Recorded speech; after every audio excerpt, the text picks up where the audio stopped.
ஒன்றியவான் புஸ்தகம் 5ஆம் அதிகாரம் 11-12 விதமாய் சொல்கிறது. தேவன் நமக்கு நித்திய ஜீவனை தந்திருக்கிறார். அந்த ஜீவன், அந்த நித்திய ஜீவன் அவருடைய குமாரனில் இருக்கிறது என்பதே அந்த சாட்சியாம். அடுத்த வசனம், குமாரனை உடையவன் நித்திய ஜீவனை உடையவன், தேவனுடைய குமாரன் இல்லாதவன் நித்திய ஜீவன் இல்லாதவன். ஆகவே சொர்க்கத்துக்கு போகணும், நித்தியமாய் வாழ வேண்டும், நரகத்துக்கு தப்ப வேண்டுமானால் ஒரே வழி இயேசு. இயேசுவை உள்ளத்தில் ஏற்றுக்கொள்ள வேண்டும். அநேக மதங்கள் இன்றைக்கு உலகத்தில் இருக்கிறது. இது ஒரு மதம் கிடையாது, இது ஜீவ தேவனுடைய மார்க்கம். அநேக மக்கள் இது ஒரு மதம் நினைச்சிட்டு இருக்காங்க.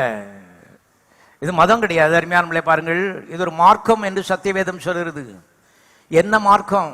நரகத்திலிருந்து தப்பி பரலோகத்துக்கு போகிற மார்க்கம், பிசாசின் பிடியிலிருந்து தப்பி தேவனுடைய குடும்பத்தில் சேர்ற மார்க்கம், அழிவின் குடும்பத்திலிருந்து தப்பி அழிவில்லாத குடும்பத்திலே சேருகிற ஒரு மார்க்கம்.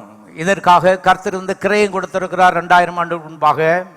அந்த கர்த்தரை உள்ளத்தில் ஏற்றுக்கொள்ளும் பொழுது இந்த நித்திய ஜீவன் நம்முடைய பங்காக மாறுகிறது என்று வேதம் சொல்கிறது.